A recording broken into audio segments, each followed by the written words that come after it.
Hi guys, welcome back to my channel. If you're new here, my name is Grace Mulifi and welcome to the channel. And if you're a returning subscriber, thank you so much. So today I'm going to be sharing the biggest culture shocks I experienced since moving to India. If I'm looking on the side, it's because I have my notebook here and I also have some notes on my laptop. Without further ado, let's get into this video.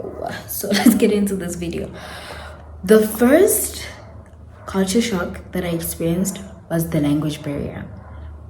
Yes, I expected these people to speak their native language, but I also assumed that they'll speak English, and they did not. Do your research. Don't just do assumptions.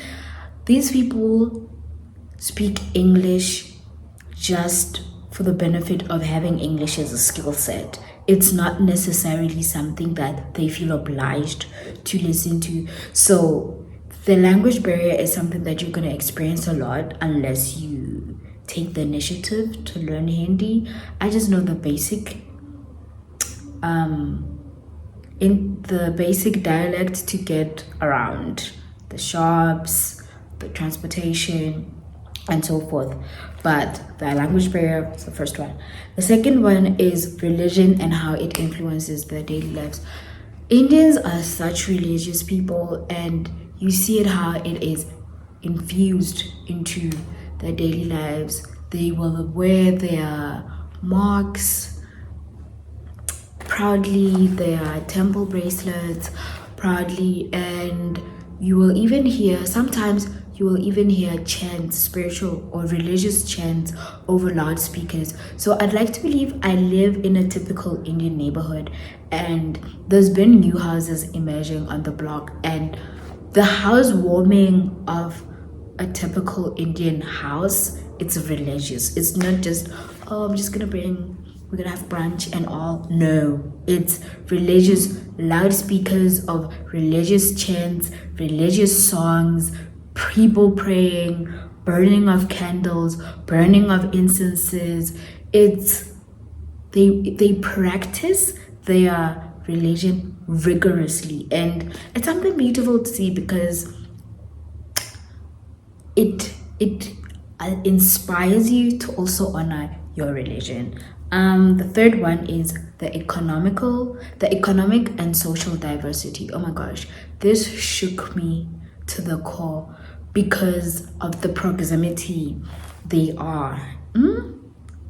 Because of the proximity between poverty and wealth. You can literally walk through a neighborhood and see the stark difference between people in poverty and people with wealth. And it's something that it shook me because I'm like, segregation, hello, where are you? You're used to segregation where you know this is where the wealthy are. You know this is where the most financially disadvantaged people are. But here, no, you'll see it. You'll see the difference a lot even. There's a very huge difference between people with money and people without money, and it being in proximity with each other, it's something that shocked me because I was like, okay. And that also made me observe that the literacy rate in India, oh my gosh, they lied to us here. They lied to us because in the movies you'd see, oh, this Indian kid is smart, is this. I do believe that is influenced by how Indians parent their kids to be hardworking and follow their dreams, and they value education. The Indians value education so much. So I feel like the perception that we see in movies is probably influenced by that. But the people in poverty, yes, they may attend school, but I don't think their literacy rate is as high as the people that actually can afford education. Because in as much as education is relatively cheaper compared to other countries, it's not cheaper for the person who is living in poverty in India. The fourth shock it wasn't a shock, it was just something interesting that I observed. Gender roles women and men still take traditional roles. It may be changing in cities, but women still homemakers, men are still the providers, you know. And it's something that I was like, okay, because you know, when you are now living in a liberated country, or a country where feminism kind of infiltrated, where women are now working, women can have big careers like the male counterparts, and you come to India, you're like, oh, and some women are actually happy. I don't know if it's just being complacent, or they're just generally happy with them being homemakers and housewives and so forth. But yeah, that's something I was like, okay. Another one is food. I'd like to believe I'm a picky eater. And because I've lived in South Africa. Okay, let's take a little deviation. When I lived in South Africa, there are South African Indians, and I had some of the South African Indian cuisine. Oh no, I lied to myself, because I was like, oh, I've had some Indian food before. I won't be as affected as I think I would. I got affected. Indian food in South Africa and Indian food in India, totally different things. First of all, vegetarianism in India is highly practiced. Most Indians are vegetarians, and the lack of beef due to religious reasons is something that also shook me. I was like, okay. And the meat is not as accessible as it is at home, and even if you do find it, it's probably expensive. I think the most cheapest meat that you can find in India is chicken. There are times where you will find pork, mutton, and beef, but it's not as accessible as you are used to. So that's one thing that shocked me, because at home I just get into a butcher or a meat shop and I get meat. I get chicken, I get sausages, I get beef, I get goat, I get, you know. No, here, like, it's not as accessible as you think it should be. This I loved about them is how Indians are content with what they have. Like, in as much, especially in a world driven by hustle culture, I need to hustle, we all need to be rich. Indians just seem to be happy living their slow lives. Well, from what I've observed, maybe there are other people that actually do aspire to have all the wealth, but the people, your middle class, your people in poverty, I've observed that these people are actually content and they're grateful for what they have. Food, family, religion, it's some things, it's one of those things that actually make them happy. They may not have a lot financially, but they are content, man. They are grateful for what they have. And that made me realize that I need to start practicing gratitude. I need to be grateful for what I have. And it is okay to be grateful for what you have, but also wish for more. That's my slogan nowadays. But that is one thing that I took from these people, that you actually live a fulfilled life. Be grateful for that life and live it and be content in it, you know. So yeah. 7, it's family dynamics. Present and actively involved fathers. I'm not supposed to be praising this. This is how it's supposed to be. But for some weird reasons, it shocked me because it's not something that I'm used to seeing. So when I saw fathers actually become present and actively involved in their children's lives, I was like, oh my gosh.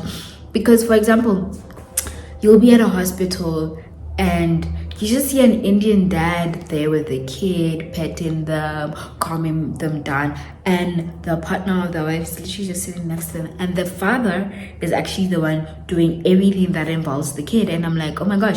Or you'll see fathers at the park playing with the kids. You'll see fathers just being involved in their kids' life, and that is something that is so beautiful to see. And it shook me a little bit because I'm not used to it. It's how it's supposed to be, but That shook me. And the whole family dynamics made me realize that the baby mama, baby daddy culture in India, I haven't seen it. It may be there, but for me, I haven't seen it. And I was like, it's refreshing to actually see that people can make it work without the baby mama, baby daddy culture. And another thing about Indians, also the family the family dynamics.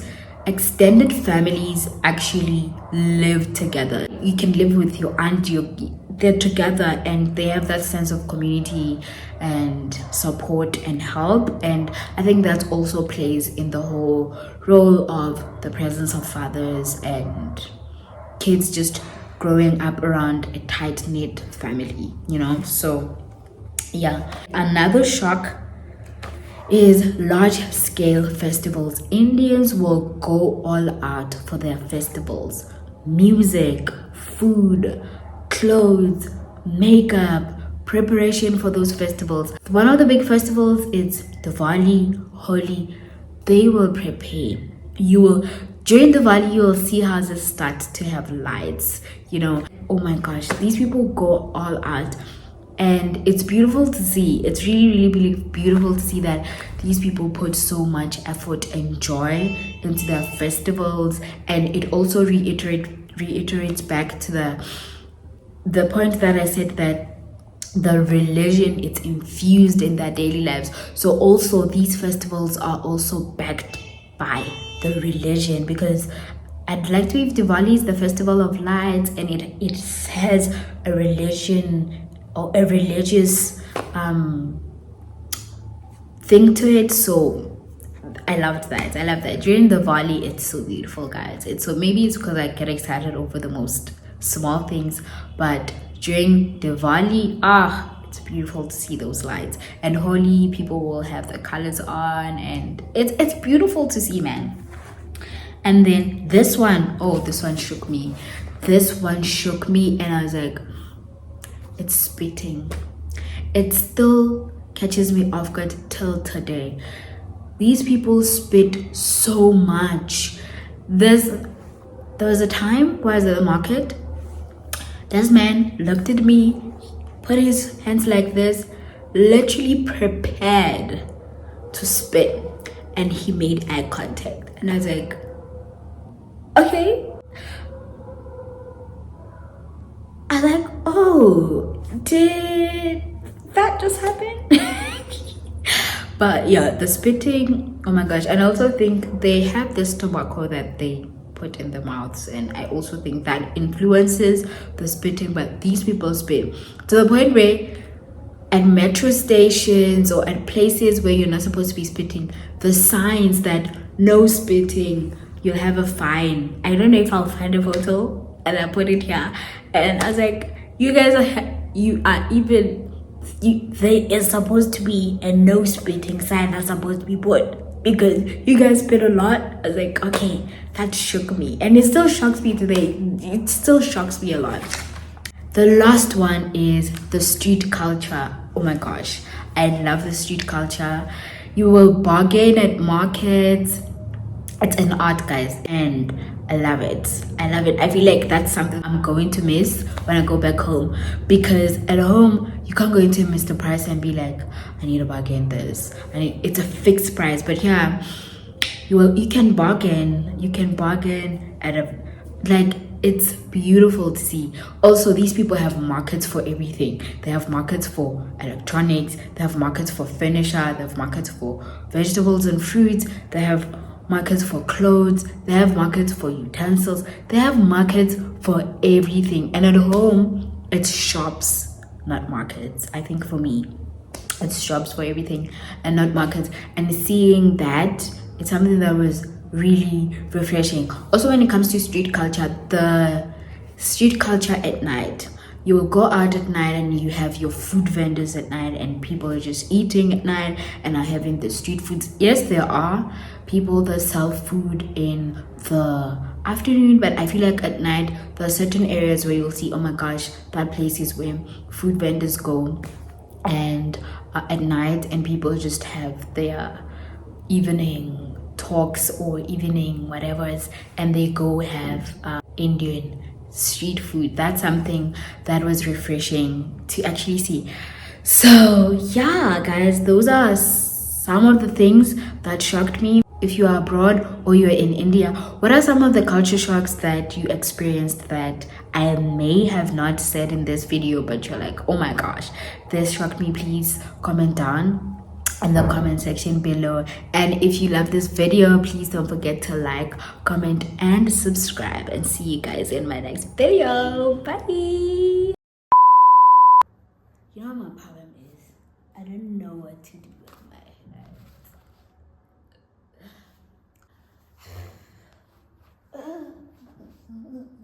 Subscriber. Yeah? I am going to be sharing my 5. Yeah? And if you're a returning subscriber, thank you so much. So why did I just smile like that?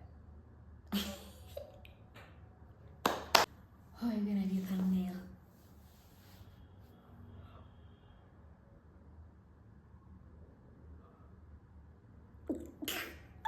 Oh my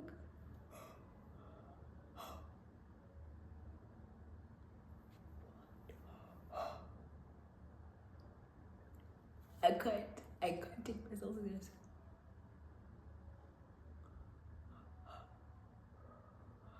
I can't.